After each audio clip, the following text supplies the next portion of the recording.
12.35 onwards. Hare Krishna Prabhuji, Dandavat Pranam, Srila Prabhupada ki jai, Guru Maharaj ki jai. Thank you so much Prabhuji for your valuable association. Please take over the call Prabhuji. Hare Krishna. Hare Krishna, Dana Pranam to all the assembled Vaishnavas. Om Namo Bhagavate Vasudevaya. Om Namo Bhagavate Vasudevaya. Om Namo Bhagavate Vasudevaya. Narayanam Namaskritam Naram Chaiva Narottamam Devim Saraswatim Vyasam Tato Jayamudiriye Nastaprayeshu Bhadreshu Nityam Bhagavata Sevaya Bhagavate Tamashloke Bhakti Bhagavati Naishtiki. Hare Krishna. So, today we are reading from this most glorious Srimad Bhagavatam, the ripened fruit of all Vedic knowledge. We'll be reading today from Canto 4, Chapter 12, and as I understand, verse 36. So we'll read the verse and discuss.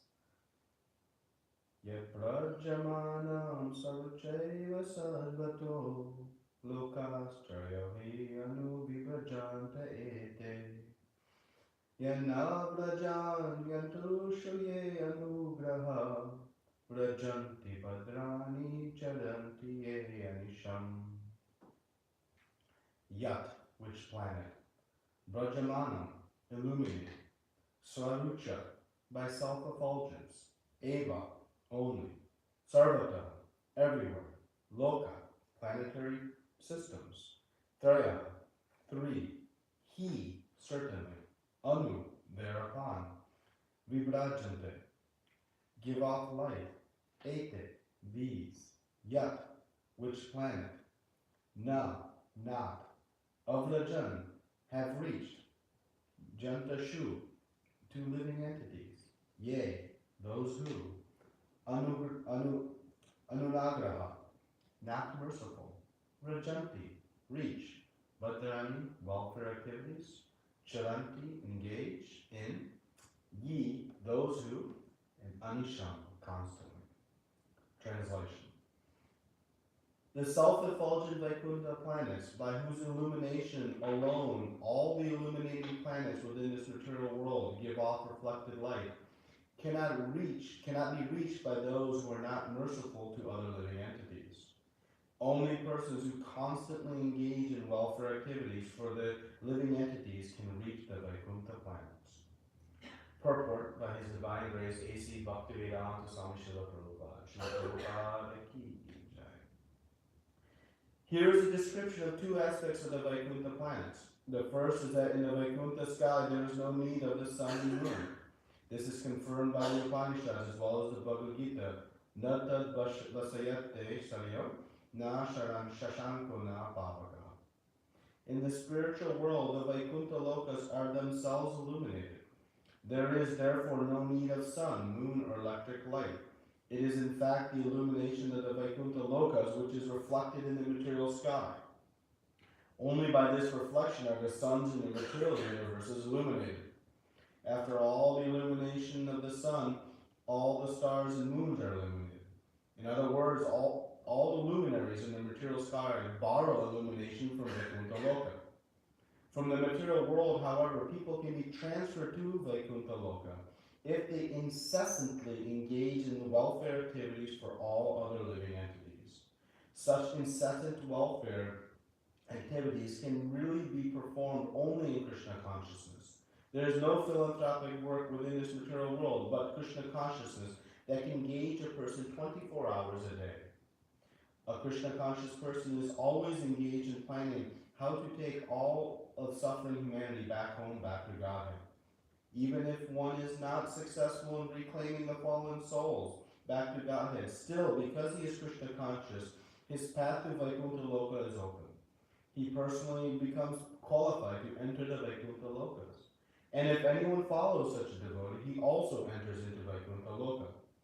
Others who engage in envious activities are known as karmis. Karmis are enemies of one another. Simply for sense gratification, they can kill thousands of innocent animals. Jnanis are not as sinful as karmis, but they do not try to reclaim others back to Godhead. They perform austerities for their own liberation.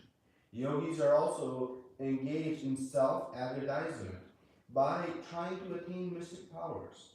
But devotees, Vaishnavas, who are servants of the Lord, come forward in the actual field of work in Krishna consciousness to reclaim fallen souls. Only Krishna conscious persons are eligible to enter into the spiritual world.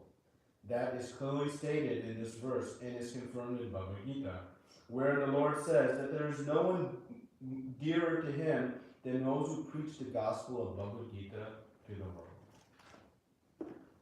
Om Jnana Timirandasya Jnananjana Shalakaya Chakshuru Militam Yena Tasmai Shri Gurave Namah Shri Chaitanya Manobishtam Sthapitam Yena Bhutale Swayam Rupa Kadamayam Dadati Swapadantikam Vandeyam Shri Guru Shri Yuta Padakamalam Shri Guru Vaishnavamsha Shri Rupam Sagadatam Sagana Raghunatam Vitam Tam Sajivam Sadvaitam Savadutam Parigana Saitam Krishna Chaitanya Devam Shri Radha Krishna Padan Sagana Lalita Shri Vishakam Vitamstra Hey Krishna Karuna Siddho Dinabandho Jagatpate Gopesha Gopika Kanta Radha Kanta Namosute Tapta Kanchana Gaurangi Radhe Vrindavaneshwari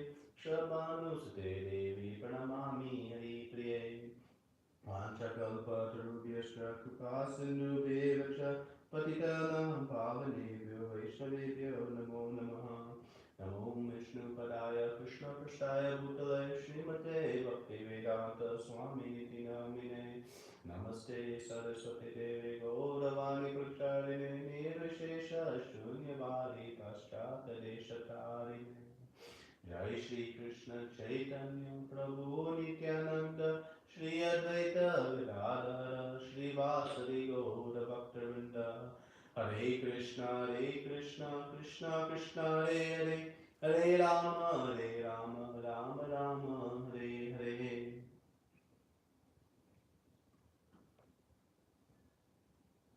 Hare Krishna. So beg the blessings of all the assembled Vaishnavas so that we may have a nice discussion today on this most glorious section of Srimad Bhagavatam, this pastimes of Dhruva Maharaj.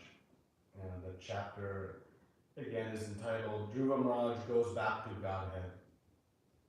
And we know this pastime to be very, very dear to the most magnanimous Chaitanya Mahaprabhu, whose appearance we'll be celebrating in just a few short days, and we are eagerly awaiting the celebration. And so it's very appropriate that we are studying this pastime, which is very dear to him, that he studied over and over and over again with his dear Gadadhar Pandit at the Tota Gopinath temple.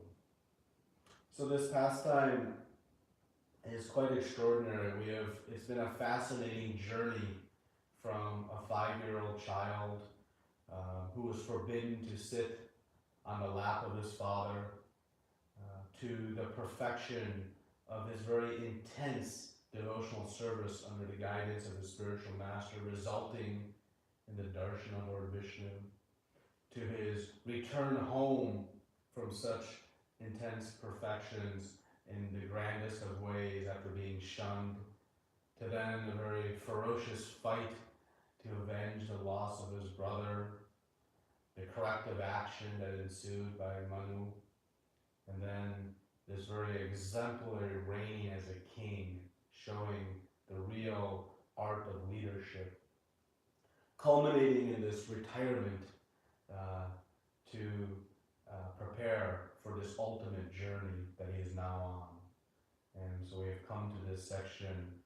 where Dhruva Maharaj has been seated aboard this very wonderful aeroplane, not like any aeroplane we have any experience of or have seen, but can just read about and understand through Srimad Bhagavatam. and he is on his way back home, back to Godhead. In this chapter, we see Dhruva Maharaj's great humility in asking for forgiveness for his actions of being overly aggressive in avenging the loss of his brother. We also see Dhruva Maharaj is ruling as a king. The Srimad Bhagavatam is full of narrations of these Rajarshis, these Rajas, kings, who are acting like rishis. They're acting under the guidance of scriptural injunction to lead society. And we see his exemplary actions we'll talk a little bit about. And it's due to the amazing mercy of Gauranga Mahaprabhu that in this golden era, we have some hope for these saintly persons to return to leadership of these nations, because that is the means by which real prosperity can be had. We recently saw Prime Minister Modi having the association of a pure devotee in Delhi and inaugurating the gigantic Bhagavad Gita, and we can see his devotional qualities. And we have another Gaudiya Vaishnavi running for president here in the U.S., Tulsi Gabbard. So somehow we can hope that these stories we see in Srimad Bhagavatam about great saintly leaders may happen in our own lifetimes. Dhruva Maharaj is now, seated on this celestial airplane, this spiritual airplane, I should say, and he is traveling back home, from where he came, and we are all in the process here trying to return back home, back where we came, and so this is a very instructive pastime for us to discuss. So today, we'll discuss the two aspects of this verse. One is the illumination and how we gain illumination in this world. And then we'll speak about this selfless service. Prabhupada speaks for the most of the purport on this mood of selfless service. What is the activity that one must perform in order to return back home to Godhead? So we'll discuss that. I just wanted to read the verse again before we start, just because it was a long purport. So the verse again is, the self-effulgent Vaikuntha planets, by whose illumination alone all the illuminating planets within this material world give off reflected light, cannot be reached by those who are not merciful to other living entities. Only persons who are constantly engaged in welfare activities for other living entities can reach the Vaikuntha planets.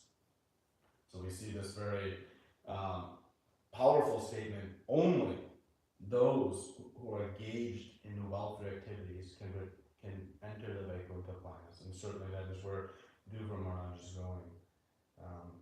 So Srila Prabhupada comments in another area, this, I quote, he was the most exalted personality to ever show mercy to the conditioned souls. And we'll discuss this person Srila Prabhupada is referring to, but it's quite appropriate when we're speaking about mercy to the conditioned souls, mercy to the living entities, performing welfare activities. Srila Prabhupada called this person the most exalted personality. So I'll leave you in a little bit of suspense to guess who this person may be, but we'll discuss at the end. And those of you who are expert studies of Srila Prabhupada's books may recall this statement. So the first aspect of this verse is about the spiritual world being self-illuminated. And scientists wonder, where is the sun's potency? When will it run out? How it is emanating this light? We are seated here 93 million miles away. Actually, according to our Srimad Bhagavatam, there's only one sun in the universe. Those scientists proclaim all the stars are different suns. That is not the fact. There's only one sun. And that sun we see here, it gets its illumination from the spiritual world. In the spiritual world, there is no need for artificially created light, like what we sit under today when we plug in a lamp. that is created through the use of power. But such illumination is not needed in the spiritual world. The whole spiritual world is lit, coming off of the effulgence of the Supreme Personality of Godhead. The Brahma Jyotir is the source of all light, not only in the spiritual world, but also in the material world. And the interesting point that I wanted to comment on is that Srila Prabhupada says, only by this reflection are the sun in the material universe is illuminated.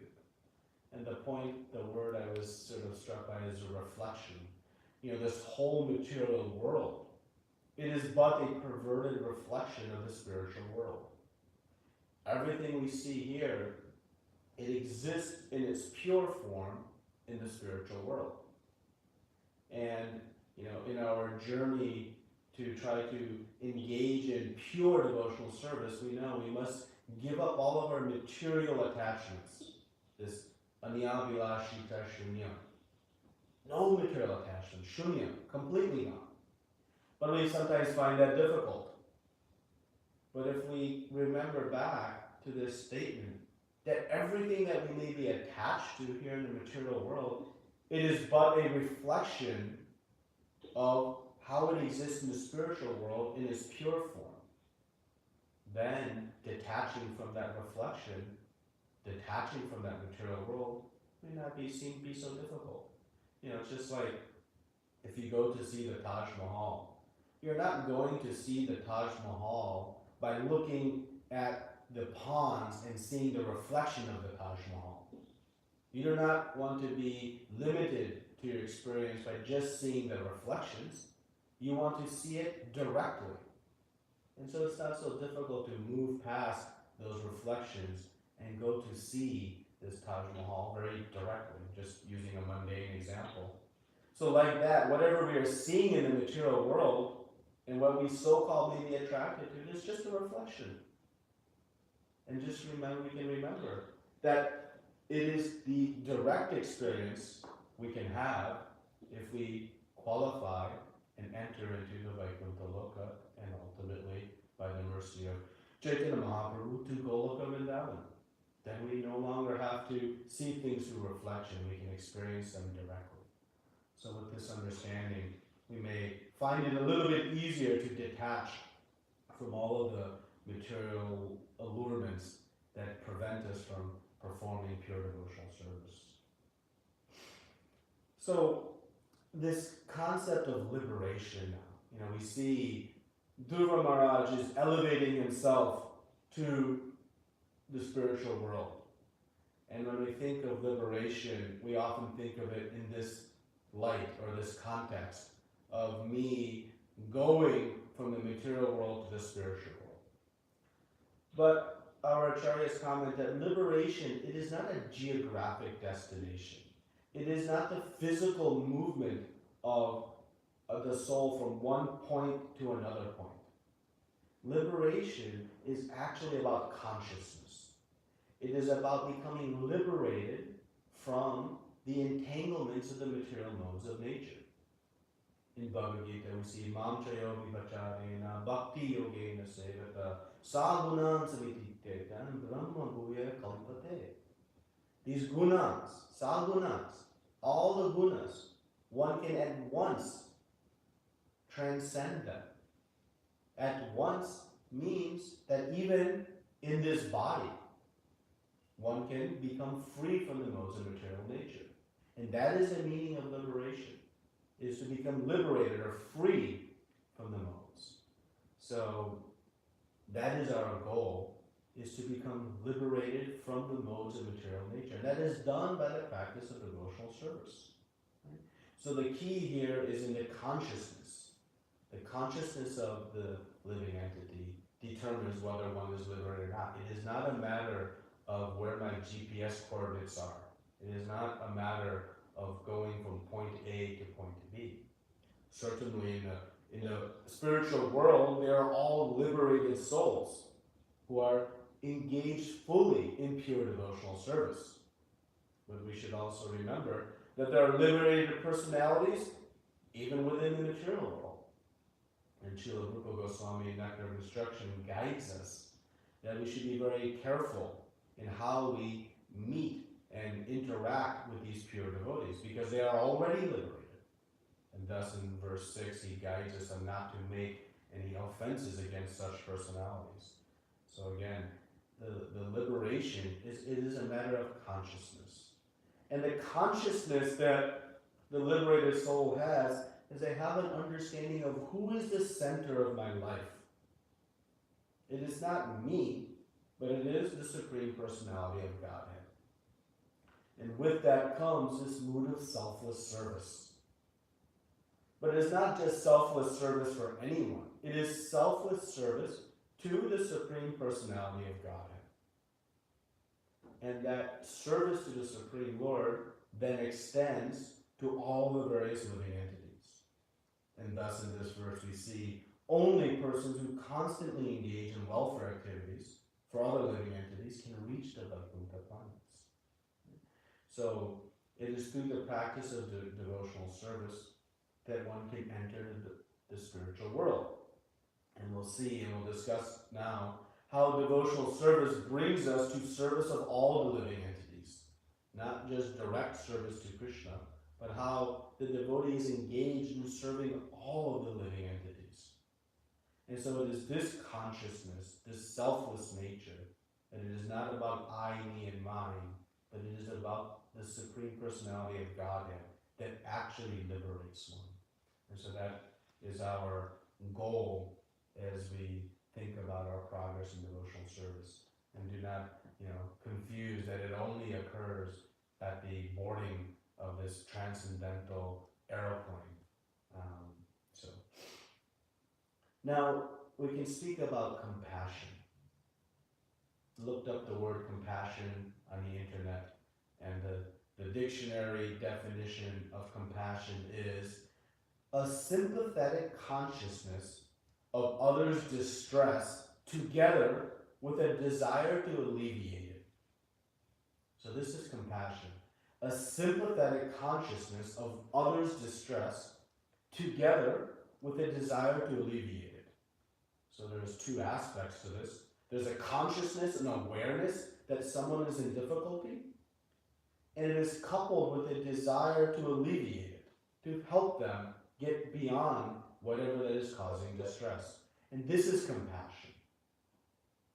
And Srila Prabhupada, in the purport to the first verse of second chapter in Bhagavad Gita, gives us a very important instruction in speaking about Arjuna's mood of compassion and not wanting to fight the battle. He instructs, and Prabhupada comments, that one must know where to direct one's compassion. And he gives the very vivid example of if someone is drowning in the ocean, you're not going to just save the clothes of that person in the water. You want to pull the person out of the water into the boat, not just his clothes. And the point he is making here is that one's compassion, one's sympathy and consciousness of others' distress, and that effort to alleviate it, it should be directed at the soul. That is who we are. If we perform philanthropy for alleviating the problems of the body, Prabhupada likens it to saving the clothes of a drowning man. What is the point if we pull the clothes into the boat, yet the person is still swimming in the ocean of material suffering? So real philanthropy is directed at the soul.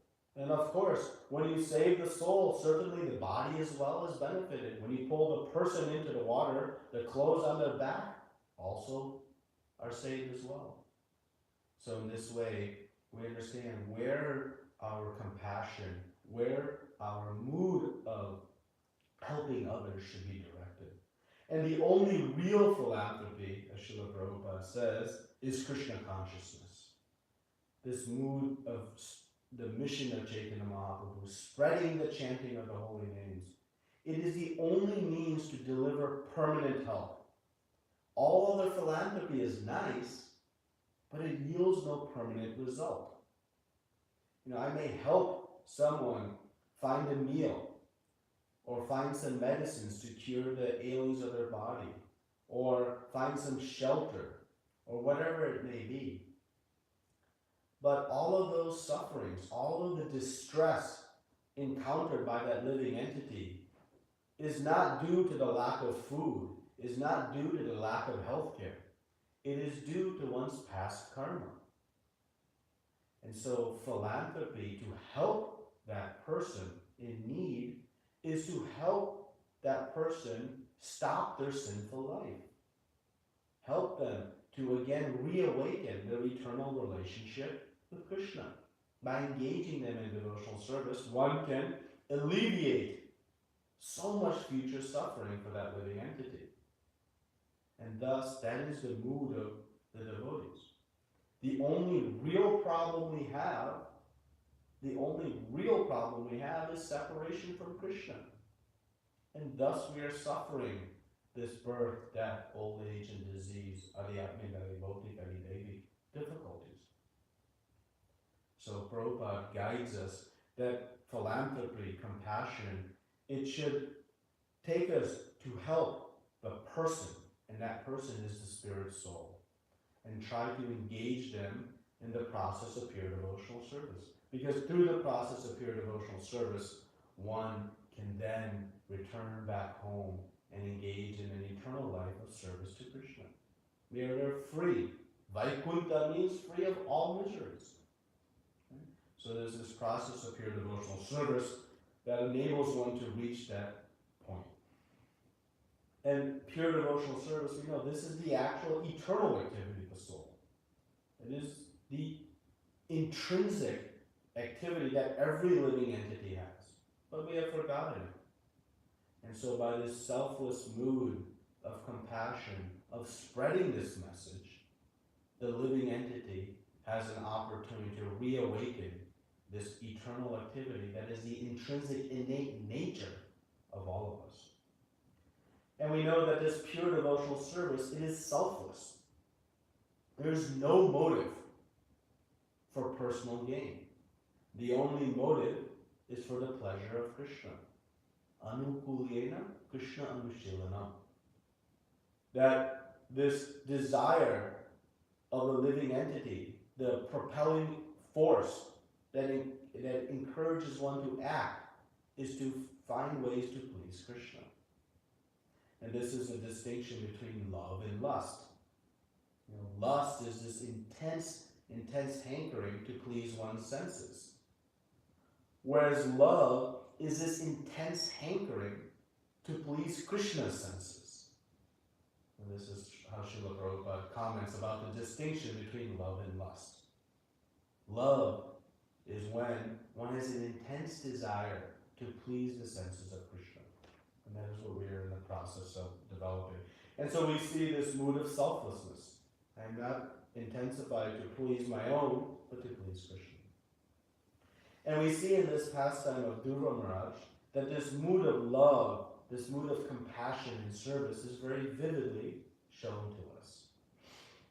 Dhruva Maharaj, he forgave his father very easily. Even his, stepmother, who ultimately led to him leaving in a mood of anger. This mood of compassion. As a king, he emptied his treasury in yajna, sacrifice, for the benefit of all the citizens. His magnanimity was so profound that he was considered a father of all of the citizens of the land. We see this selfless nature. He was not, Prabhupada says, did not spend a farthing, a single cent on himself, though he had such a vast treasury. It was all spent in the service of others. When he was presented with an opportunity to ask for a benediction, his benediction was also a devotional service to remember Krishna. He gave up the kingdom, when his senses were still very young, though he had ruled for 36,000 years, in this era, people live very, very long, so he's still relatively young. And he gave it all up. No desire for sense gratification. And we know that when the plane arrived, when he was seated on the plane, he thought, I cannot go alone. I must go with my mother. He was not just thinking about his own salvation, but he was also very much concerned about his mother, his guru, who guided him to his Diksha Guru, Narada Muni. So like this, we see very much this mood. Even when the plane arrived, you can imagine if we were seated and this very beautiful plane from Vaikuntha Loka had descended and two personalities have informed us that this is ready to take us back. Before they even finished their sentence, we would have ran onto the plane and said, get us out. But Dhruva Maharaj held great customs. He offered his respects first. He went and took bath. He circumambulated the plane, held all the Vedic principles, and then entered. So you see in this very nice mood. And this mood of service we see throughout our scriptures. And the residents of Vrindavan, the Vrajabhumi, these Ragatmika Bhaktas, they have the most intense mood of selfless service we see. The wives of the Brahmanas, they gave up their offerings to Krishna, even at the expense of upsetting their husbands. They were willing to surrender, even at the expense of their own safety and security and pacification of their husbands. Mother Yashoda, she had no care in the world but the service of Krishna. Constantly engaged in the protection of her beloved son. Again, this mood of selfless service. The gopis, they exemplify the most intensified selfless service. We know the pastime of when Krishna had his headache. They were willing to give the dust from their lotus feet, even if it banished them to hell.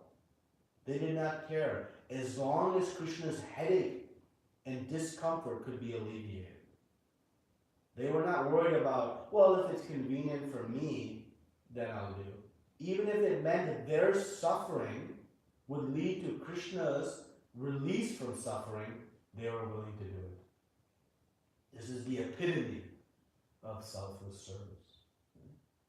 So the Vaishnavas para dukha dukhi. The devotee has no pain for themselves, but they are in great pain seeing the difficulties of others, seeing the difficulties of other living entities. And this is the characteristic of a Vaishnava. They are para dukha dukhi.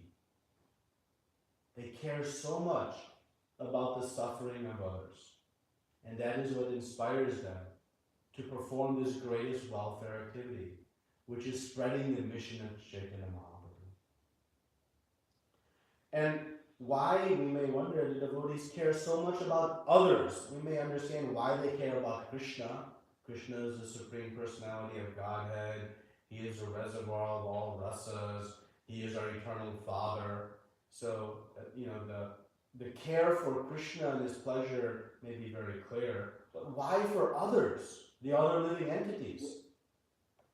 But we can see without this selfless nature, one cannot enter pure devotional service.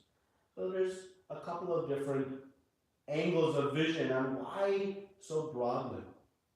One, the devotee knows that their beloved Krishna has many children.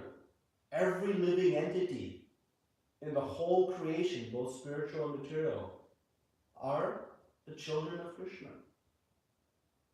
And they know, the devotee knows that Krishna is in pain, suffering from separation from his children who are separated from him in the material world through the influence of Maya.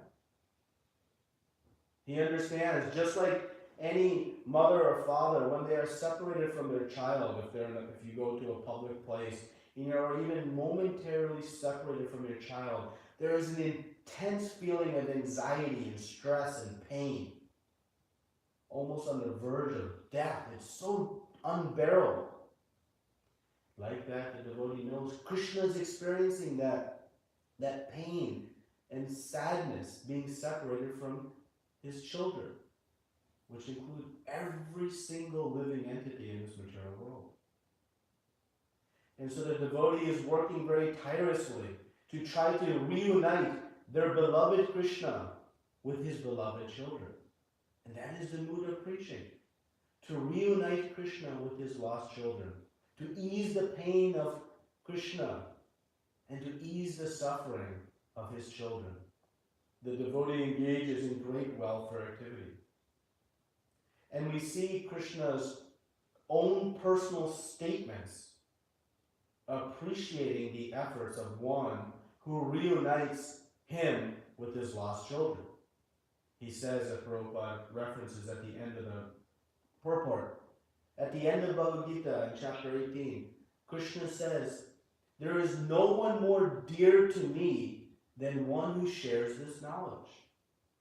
And never will there be anyone more dear to me than one who does." This is Krishna himself saying, one who shares this knowledge with other living entities and facilitates that living entities return back home to their Supreme Father. No one is more dear. And we can understand with logic, if we became separated from our child, and in such severe suffering, somebody brings us back our child, that person who brought back our child, we would do anything for. Our appreciation for that person would know no bounds. It would be limitless. And so this is the mood Krishna has for his devotees who engage in this selfless service of reuniting his children with him. And so the devotee is tirelessly working for this purpose. And this bhakti, this devotional service, it brings out this mood of compassion, this para dukkha dukhi, that the devotee sees that this living entity is also suffering. Not only is Krishna in anxiety, but the devotee is suffering in its separation from Krishna. And so to try to help that person, the Vaishnava engages in this preaching mission, spreading this knowledge, trying to help them achieve success. So the devotional service that is most pleasing is to preach the glories of bhakti to all the fallen souls.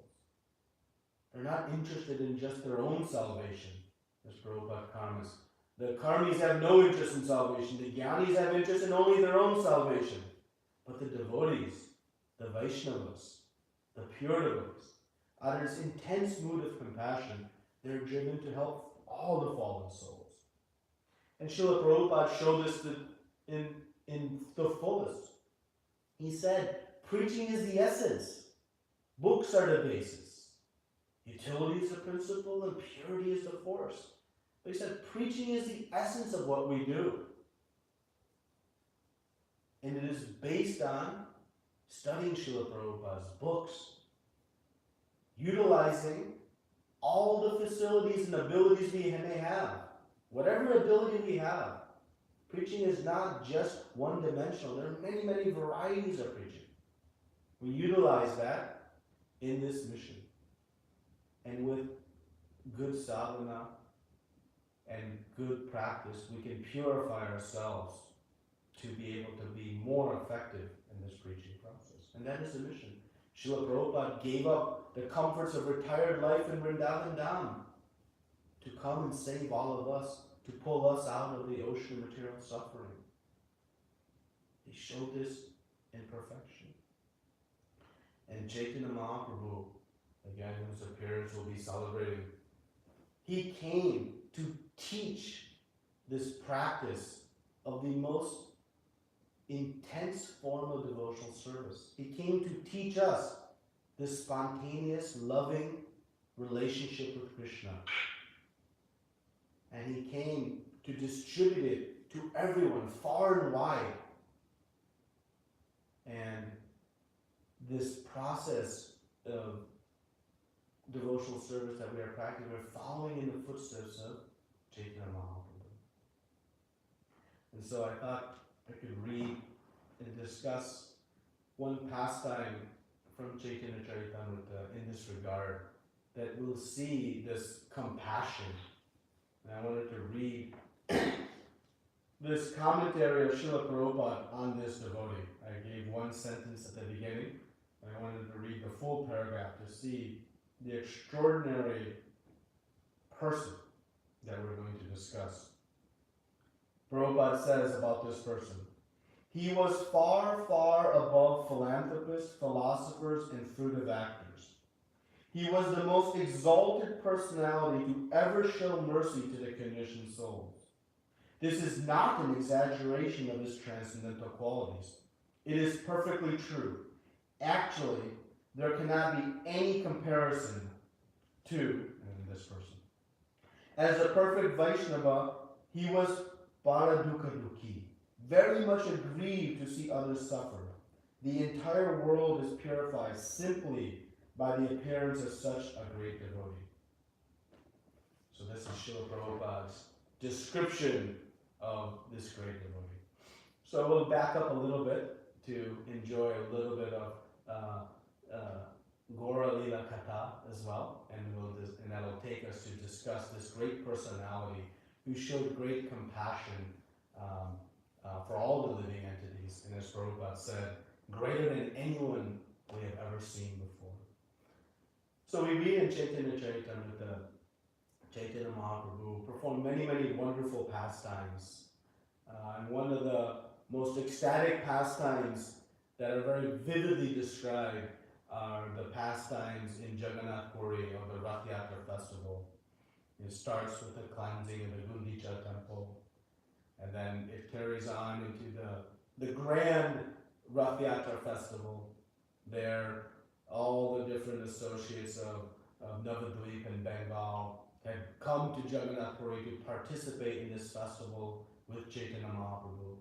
So you can imagine the joyous occasion, Chaitanya Mahaprabhu being reunited with all of his dear associates after he had left them taking sannyas. A very wonderful celebration, the Rath Yatra celebration itself, in participation of Vrindavan pastimes. And the residents of Bengal and Navadvip, they stayed with Chaitanya Mahaprabhu for 4 months after the Rath Yatra festival. And in this way, they celebrated many, many wonderful pastimes. Chaitanya Mahaprabhu led the celebration of Janmashtami. They would all dress up. He had all the different devotees dress up as cowherd boys. 2 of them even dressed up as Mother Yashoda and Nanda Baba. They would go in the streets and they would carry pots of milk and yogurt with a rod connecting them. And like this, they would very vividly enact the pastimes of Janmashtami and the Nanda Mahotsav festival. Advaita Acharya, in this instance, he once went to Chaitanya Mahaprabhu and said, "Please forgive me, but if you are really a cowherd boy, you will take this rod and you will twirl it very fancifully."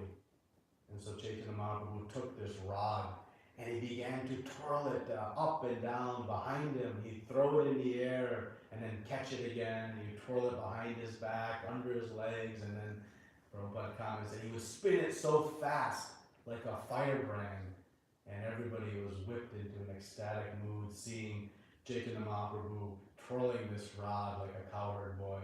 And Lord Nityananda also picked one up and did the same. And in this way, they were reliving their eternal leelas by celebrating these different festivals. They celebrated the festival of Vijayadashmi. Chaitanya Mahaprabhu and all the devotees dressed up as monkey soldiers. Chaitanya Mahaprabhu picked up a big branch and began to look for the palace of Lanka, and he wanted to destroy this palace. He called out, shouted out in a roar, "Where is this Ravan? This rascal, I will kill him." And all the associates were just stunned, never have seen such a kind of mood and emotion from Chaitanya Mahaprabhu, who was celebrating this, wonderful festival. They carried on through Kartik and celebrated all the different festivals of Kartik, Rasa Yatra, and Diwali, and all the different wonderful festivals we celebrated. Like this, Chaitanya Mahaprabhu very wonderfully enjoyed with his devotees, giving them bliss in relationship, and giving wonderful pastimes like this.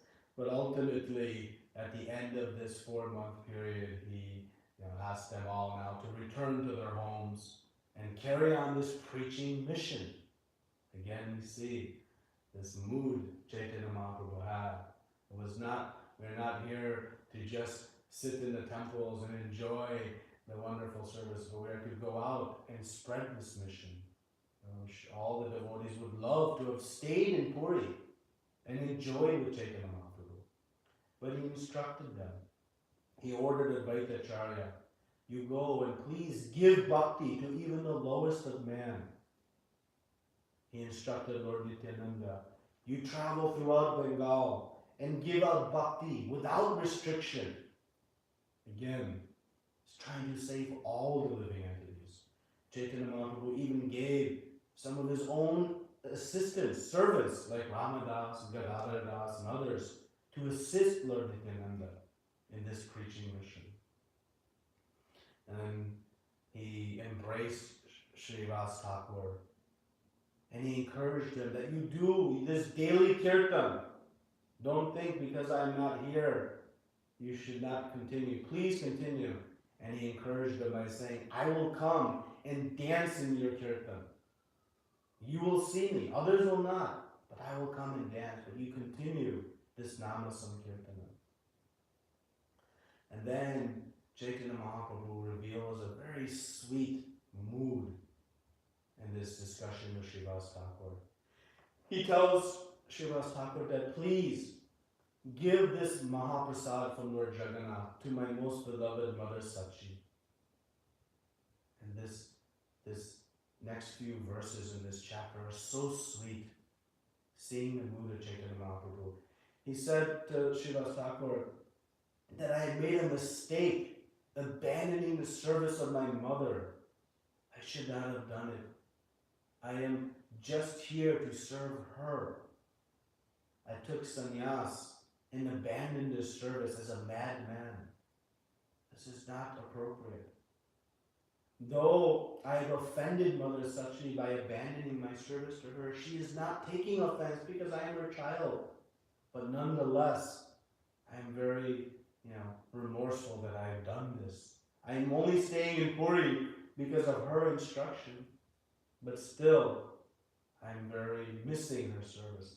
And then he tells Srivas Thakur, every day I go to Mother Sachi and offer obeisances at her feet.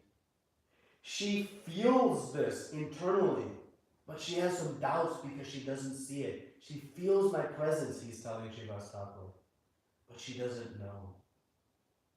And like this, sometimes she cooks very wonderful offerings. She'll cook wonderful qualities of rice, spinach sabjis, pakoras, wonderful sweets. And when she takes the plate on her lap to make the offering to her Shaligram Bala Gopal, she begins to cry in extreme pain, realizing that these are the foodstuffs my own Nimai would enjoy so much. And in this way she's crying. But when she cries in this way, I actually come. This is Chaitanya Mahaprabhu again speaking to Srivas Thakur. He said, I go and I eat all the offerings. And so Mother Sachi is holding this plate and she is crying, lamenting how she would have enjoyed her Nimai eating these offerings. But when she wipes away the tears and opens her eyes, she sees the whole plate is empty. And then she is confused. What happened? Did some animal come and eat the offerings? She had doubts that her Shaligram Bala Gopal had eaten it. She said, what happened? Then she goes into the kitchen. She looks into the pots and sees that all the rice is there, all the sabji is there. Then she's wondering, did I not even make the plate? And like this, she is completely bewildered. And she has her servant Ishan clear everything. And then she recooks the offering and then makes the offering to her deities. So like this, she is bewildered. So Chaitanya Mahaprabhu tells Srivas Thakur, please tell Mother Sachi that whenever she cooks and she is crying in great anxiety of her desire to feed me, tell her that I come and actually eat all the offerings. Tell her that you know this just happened on the past Vijayadashmi. And that way she'll have now faith.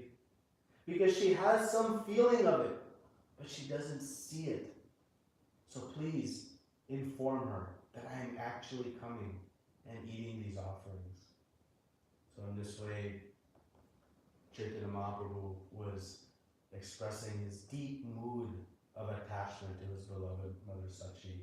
And Srivas Thakur had the great fortune of carrying this message, which would surely bring great joy and happiness to Mother Sachi. So like this, he continued instructing.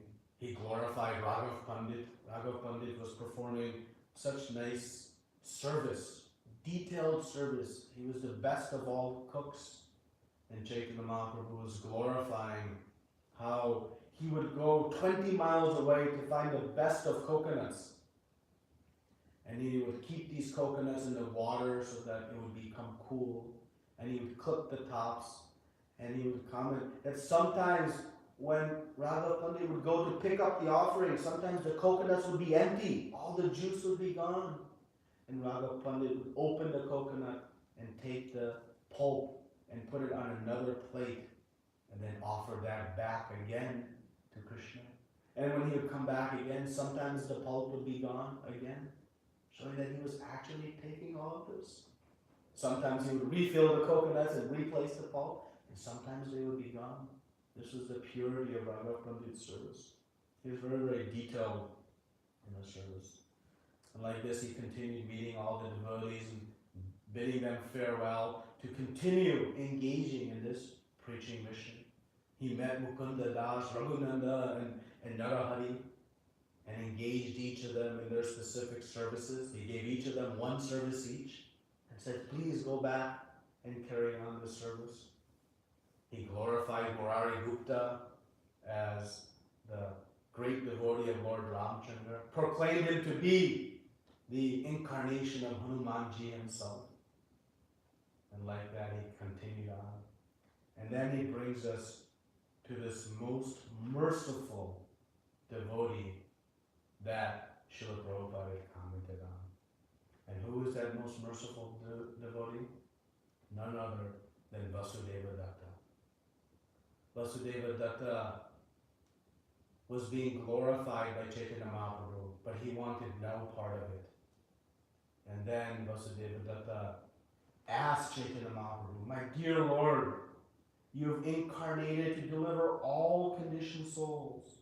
I now have one petition which I wish you would accept.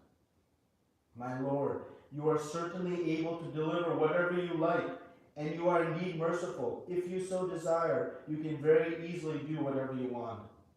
My Lord, my heart breaks to see the suffering of all the conditioned souls. Therefore, I request you to transfer the karma of their sinful lives upon my head. Wow. My dear Lord, let me suffer perpetually in hellish condition, accepting all the sinful reactions of all the living entities. Please finish their diseased material life. This was the prayer of Vasudeva Datta, perfectly exemplifying this mood of a Vaishnava, this Bharadukha Dukhi. He wanted to take all the suffering of all the living entities so that they may become free from their suffering.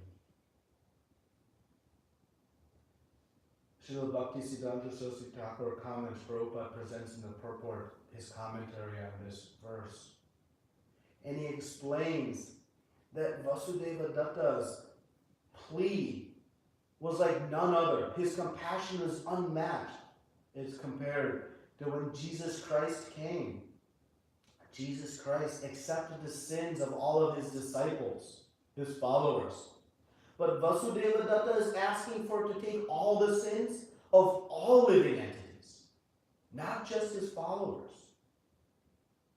But he went even further than that. Vasudeva Datta's plea was to end their suffering completely, not just to empty their current account of sins, but to empty their current accounts of sins and to end their sinful life eternally by taking them back home to Godhead. Prabhupada comments that, in the faith where we sin and atone, what is the point?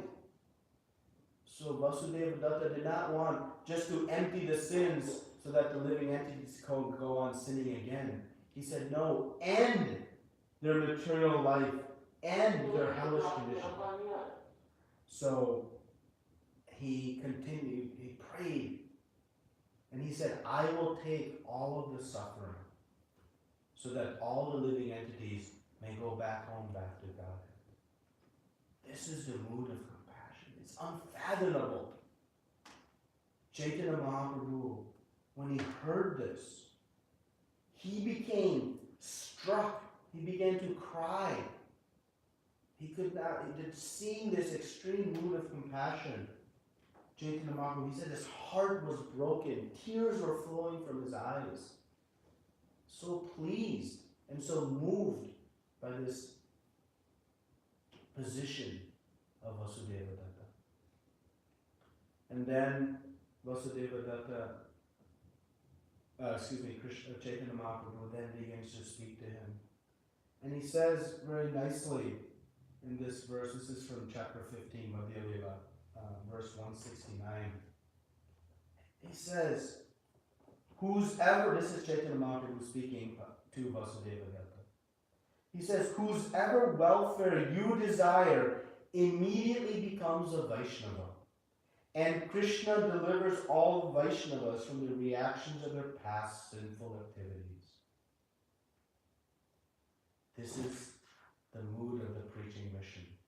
Chaitanya Mahaprabhu says, whoever Vasudeva Datta wishes to become a Vaishnava becomes a Vaishnava. And we know, when one is a devotee, Krishna takes all of their sinful reactions. So he's saying, you don't have to suffer for them, Vasudeva Datta. Don't worry. You do not need to suffer in hell. Just by your desire to save them, they will become saved. Because Krishna says, Sarva dhamam prityaja mamikam sharanam vraja aham tvam sarva papebhyo. He says, aham tvam, I will take all of their pap. Mokshayish mana mahasuja. Don't worry. Do not fear. So Chaitanya Mahaprabhu was telling Vasudeva Datta, by your great compassion and your great purity, whoever you desire immediately becomes a Vaishnava. Whoever you show your welfare to, they became a Vaishnava. And when they are a Vaishnava, Krishna will take their sins. So my dear Vasudeva Datta, Chaitanya Mahaprabhu speaking, you do not need to suffer for the sins of all living entities. And so we see that this mood of preaching is the opportunity to show the greatest of all compassion and love. And this is the means for truly pleasing the Supreme Personality of Godhead and becoming detached from the material world. Again, liberation is not a geographic destination. We may wonder, well, if I'm busy preaching here in the material world, how will I ever go back to the spiritual world? Liberation is not about reestablishing our GPS coordinates. It is about reestablishing the consciousness within our heart, invoking this mood of selfless service, bringing out this mood of compassion, trying to reunite Krishna with all of his lost children. And thus, as followers of Chaitanya Mahaprabhu, we see how he was instructing everyone to go out and share this message. He personally traveled all throughout India, spreading the Nama Sankirtana, this yajna of the age of the holy names, delivering the most fallen of fallen. Even the animals in the forest were dancing to the holy names and being delivered.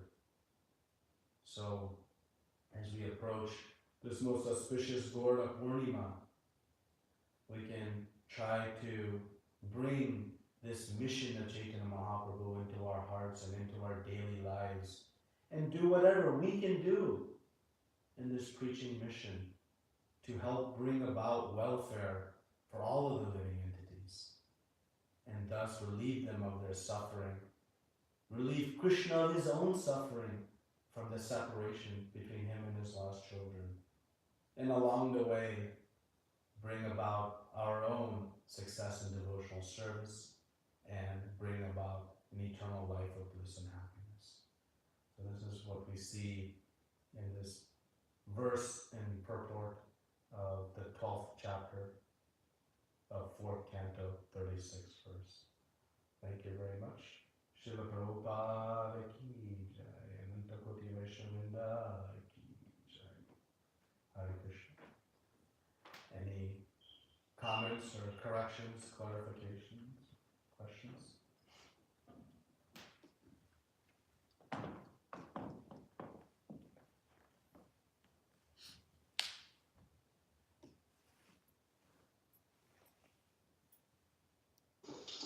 Hare Krishna, Prabhuji.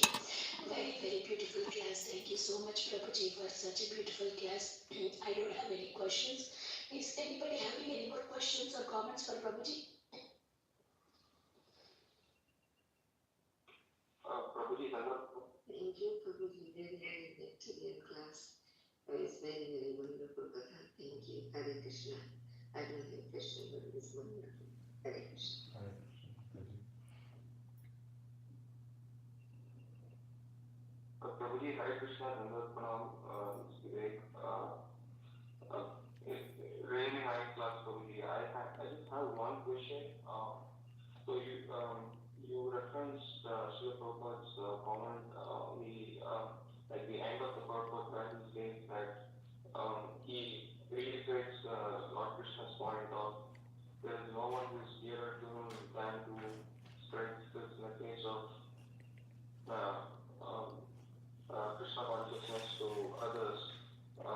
So basically he refers to what Krishna mentions in the Bhagavad Gita that you mentioned. But I'm just a little confused here because if you go to the verse that Srila Prabhupada references, which is the 18th chapter, there Krishna says the same thing, but the preceding verse, actually Lord Krishna says that actually those who preach this to the devotees. And then in many places in Srimad Bhagavatam, also Krishna as Lord Kapila, he says that if you don't show compassion to living entities, then whatever devotional service we do is of no value. So at different places we have been, you quoted Sri Chaitanya Mahaprabhu's compassion and how he preached himself to show how we should perform devotional service. So at different places we have different explanations given. Yes. So Yes. yes, Prabhuji. So yeah, I was feeling why Lord Krishna actually mentioned in the 18th chapter like that, but in other places he talks full and full about compassion, like you mentioned. Yes. No, there's some nice commentary on it. Thank you for your question, Pranams. So when Krishna says that this confidential knowledge may never be explained to those who are not austere or devoted or engaged in devotional service, nor to one who is envious of me. This is the 67th verse. That precedes the two verses in which Krishna says, for one who explains the supreme secret to devotees, pure devotional service is guaranteed, and at the end he'll come to me. And then he says, there is no servant in this world more dear than no servant in this world more dear to me than he, nor will there ever be one more dear. So our Acharyas comment on this, that Krishna, the reason Krishna is guiding us to be careful who we preach this to, there's two angles of vision here. One is that if we preach to the envious about Krishna, it will increase their sins because they are envious of Krishna and have hatred of Krishna. If we speak about Krishna, they will chastise him and thus incur more sinful reactions. So better not to speak to them because it's still out of compassion, because we don't want to increase their offenses. So the mood of not speaking to them is also out of compassion, not because, oh, they don't like Krishna, so I don't like them. No, it is that because they have this animosity that it will fuel more offenses. So that way, they try to comment that we should not discuss with them.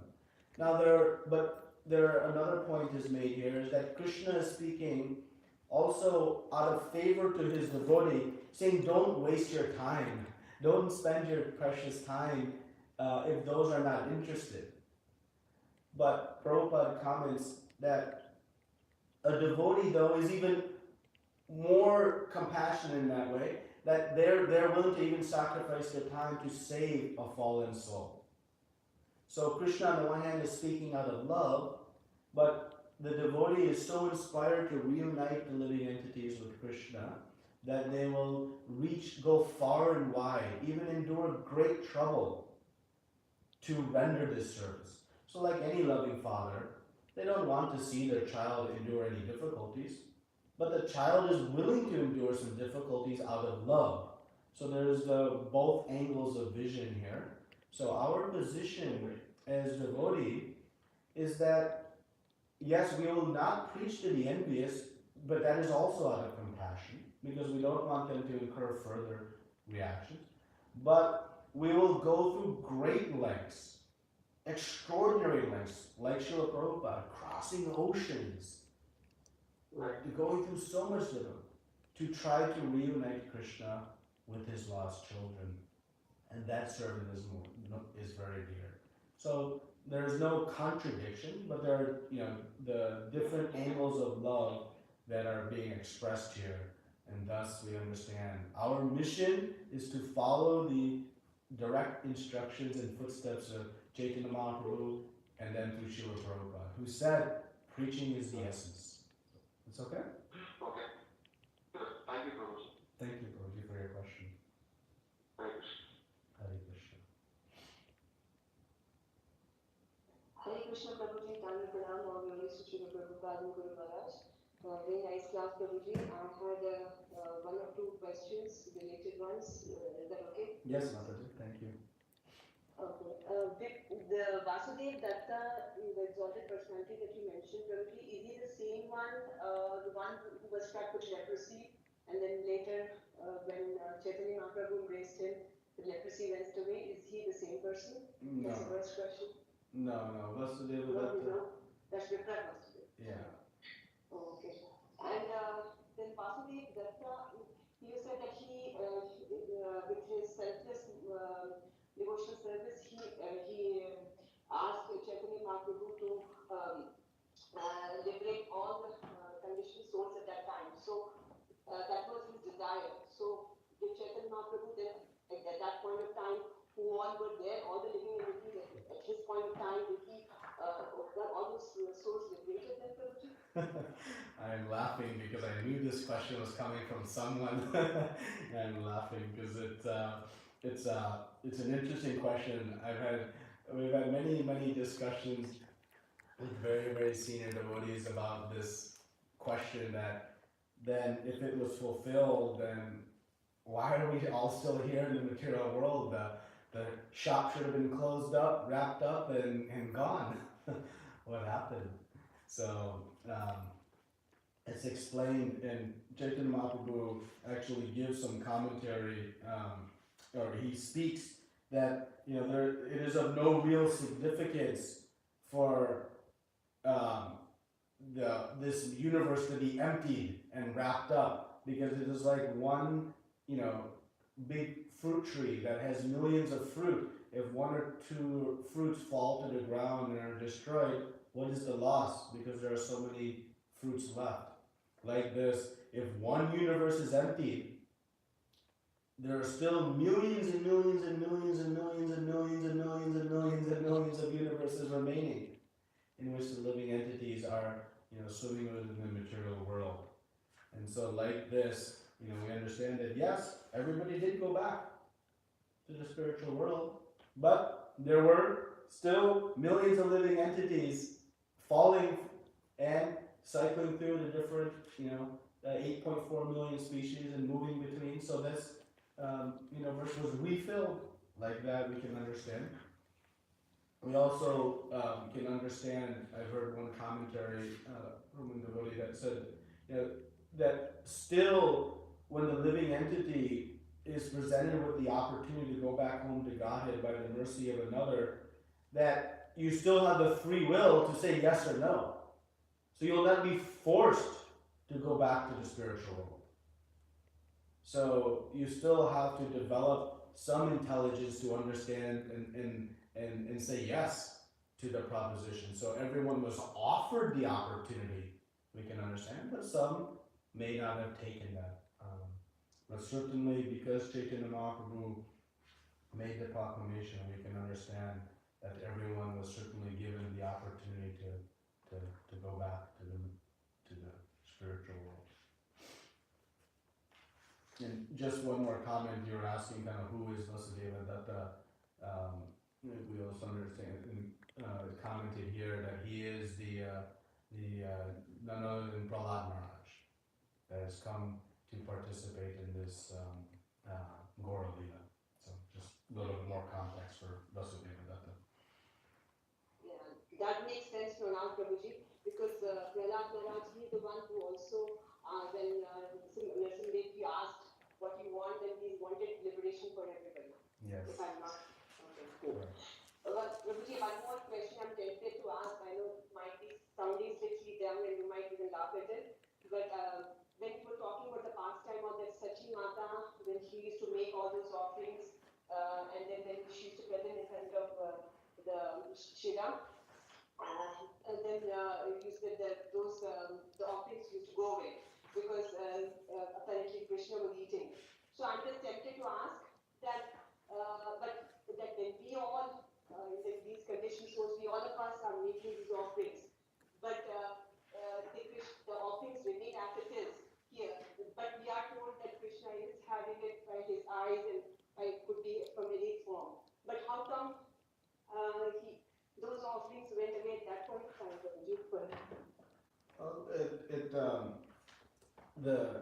The offerings went away because Chaitanya Mahaprabhu was coming and personally eating them. And so that's why they went away.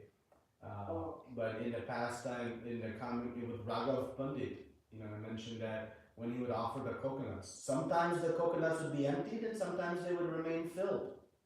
So sometimes Krishna would drink all the coconut juice and then refill it with the coconut juice. So then when we go to take the coconut off, was it drinking or not? Of course it was. So like that, Krishna always eats the offerings we offer. It is not something that is possibly there. When it is offered with love, Krishna always eats the offerings, but he also leaves them back for us. And those offerings that come back to us, they contain the saliva of Krishna, this Adara Amrita. That is the proof that Krishna has eaten these offerings. So have no doubt Krishna is eating these offerings, but he is also leaving them back for us to enjoy as his mercy. Thank you. Very nice question. Thank you, Mataji.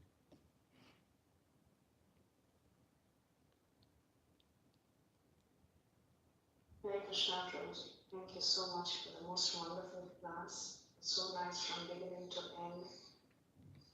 Especially the pastimes of Vasudeva Thakur, Raghava Pandit, and also when you were talking about was real liberation. Very, very nice class by Prabhuji. Thank you so much. Thank you, Mataji. No problems. Hare Krishna, Prabhuji, Koti Koti Nandata. Thank you very much for your repetition. Hare Krishna, Mataji. No problems.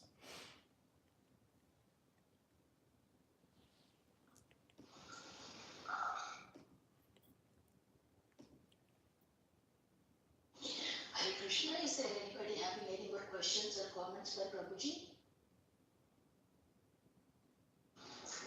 Hare Krishna, Srila Prabhupada, Srila Prabhupada and Guru Maharaj. Thank you so much for really beautiful class. Hare Krishna. Hare Krishna, Mataji. No problems.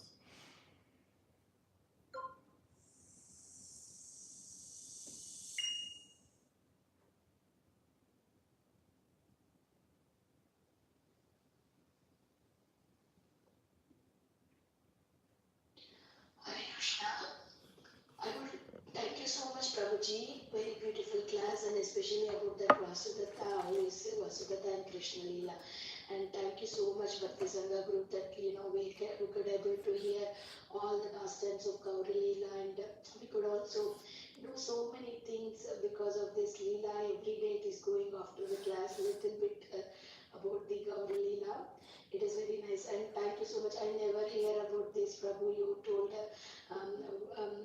about Prahlad Maharaj, Vasudata.